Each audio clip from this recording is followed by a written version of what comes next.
Let me guess, you come home from school or from work, the first thing you do is hop in your bed and turn on your PlayStation, your Xbox, or you hop on your computer and you watch the latest videos and you start gaming with the boys. And then you wake up the next morning and you're tired. Maybe you stayed up late gaming, or maybe you got a straight 8 hours, but you still wake up tired. And you think to yourself, how can that be? And that's because this so-called rest isn't rest. And in this video, I'm gonna teach you how to actually rest your mind, rest your body, and get ready for the next day, for those next challenges. And I'm gonna tell you right now, this advice is gonna be hard to follow. And if you're not ready to take action, just click off this video and watch it at a later time, or don't even watch it, because I want you to take at least one of these actions that I'm gonna list. And I guarantee that you will feel more restful. I started out like a normal day. Like I wake up, I drive to school, you know, I'm going about my normal day. And then around lunchtime comes. I go to my 5th period teacher's classroom. A lot of people go there. She actually sells stuff out of her classroom. People just hang out. She's a lovely teacher. I go in there and it turns out she's gonna be gone for our 5th period. Well, luck would have it, me being me, I somehow managed to talk myself into having to read an entire book chapter to the entire class for about 30 minutes of the entire class by myself. She basically made me the teacher. Me, like, on the outside, I'm like, oh yeah, I'm super confident, this is gonna be easy. But deep down, I'm freaking panicking. And so 5th period, you know, lunch ends, it's 5th period.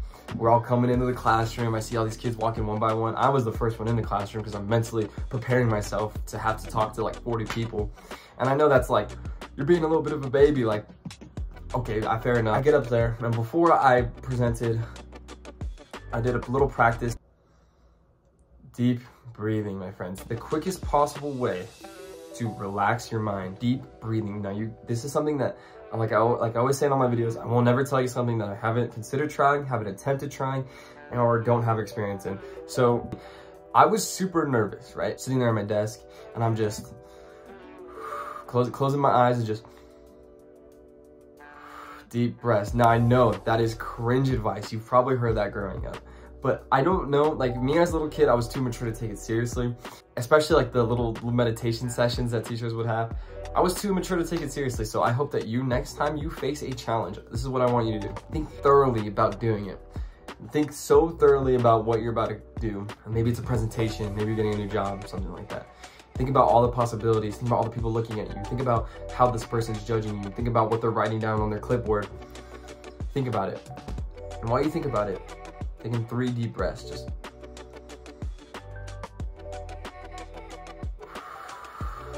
3 deep breaths. And realize that it's gonna be okay. I promise. And once you visualize how it will play out, when the actual event plays out, your brain will be more prepared. Pressure will go away. Now this works even if you're about to go to bed. This is my bedtime strategy. I call it fake meditation, or AKA deep breathing. When I have a hard time falling asleep, that's all I do. I lay there, get in the most comfortable position I can, position that I know that works. And I clear my mind of all thoughts, and that will help you get to sleep. That will help you relax before doing a big event. Now you might be wondering, how do you relax after your work day? Like right now, I'm sick. How am I gonna relax? Well, the traditional thing that you probably do is you probably turn on your video game, you start watching TVs and movies. And although that is the most dopaminic rewarding, it is actually not resting your brain. So what you need to do is read some books, guys. It's literally that simple. See, what ends up happening is when you're reading books, you are still stimulating your mind. Don't get me wrong. I hear this all the time. Oh, reading books is the same as playing video games. No, it's not. You're stimulating at different levels.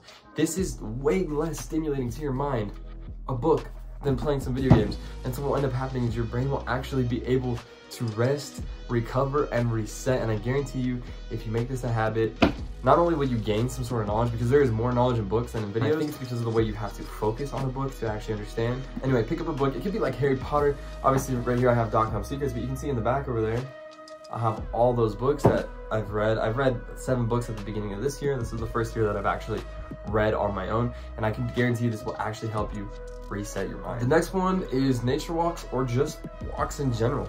Walks in general can be super helpful to reset your brain, getting out in nature, getting back out to our natural state. You know, like when cavemen used to walk around outside and spend all day outside. It is very good. The sun hits you. You get some chemicals that genuinely make you happier from when the sun hits you. So there's really no reason not to go outside. Go for a quick little 10-minute walk. It doesn't even have to be like an intense like jog, you know. It's literally just a 10-minute walk and you'll be fine. Do not get it twisted though. I do not want you to take phones or earbuds on this walk unless you're gonna listen to some classical type music. I know, I mean, if you're living in a dangerous area, okay, fair enough, but like, if you like can get to nature easily, go to a park or something, there's no reason to take your phone. It is only gonna serve as a distraction to pull you away from the beautiful outside world. This next way to relax, to unwind after work is something that I frequently use. I've done it every day for the past 5 months. You know, so of course I've missed a few days here and there.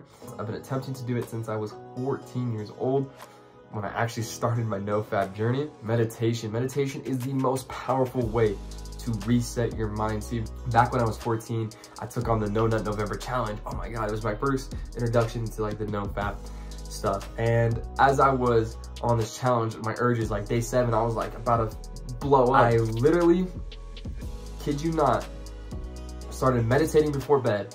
And that's how I went from a 7-day streak to a 100-day streak. Whenever I felt the urge and it was possible, I could literally just meditate and like, it would go away. And that is an amazing way to reset your mind. Now you might say, I don't really know how to meditate. It's very simple. You just take deep breaths, you clear your mind, and you sit down. Very simple, extremely powerful. Like I said, I do it every single day. And it can be extremely invaluable to you if you implement it into your life. Not only will you have more mindfulness, you will literally, that's like the best way to heal and rest your mind instead of overstimulating, looking at screens, and even watching this video. If you were watching this video in an attempt to rest, beating the purpose of the video is to actually take action. I want you to close out this video, turn off your phone right after this or your computer. I want you to try to meditate. I want you to go for a nature walk if you can. If you can't, maybe, this is your one exception, I want you to go to Amazon. I want you to look at a book that you've always wanted to read. Maybe you haven't wanted to read a book, okay? Fair enough. Go look at books and see what you want to read. Maybe you want to learn about business, or like David Goggins back there. You want to learn about hard men, or you want to learn about something. Read those books and put in the work. And this last one that will genuinely help you rest. Disconnect from screens. I know it's tempting to hop on the game, you know, you just had a long day of school at work, you want to hang out with the boys, you want to stimulate your mind, you want to forget about it. No, just turn off your screen and do anything else that I said. When you're reading your books, turn your phones off. When you're going on your nature walks, leave your phone at home. When you're meditating, only use your phone for a timer. Or don't even use your phone. Meditate for as long as you can. Disconnect from screens will save you so much because you're not overstimulating your mind and you will properly rest. Now, this is a difficult thing. I can hear a lot of you like, oh, I can't do it. Or maybe you're super motivated, like, let's go. I want to remind you that this is not going to be, that is not a reason not to embark on this journey. That is more of a reason. Get ready to face any difficulties in your day-to-day life with a proper mind. And like I said, all these things I've done myself and all these things have worked for me. You've seen my sleep scores. You know I'm not lying to you. And it's just up to you to actually want it enough. You gotta want it enough, and you gotta listen to what I say and actually put it in. If you feel like you've gotten some sort of value from this video, and you really want me to help you rest and recover properly, I recommend you go check out all of my no-fap videos and get off fapping, because you will get a huge amount of rest for your mind from dopamine, and you'll get so many benefits that I can't even name it in this video from quitting porn. And please remember, never quit.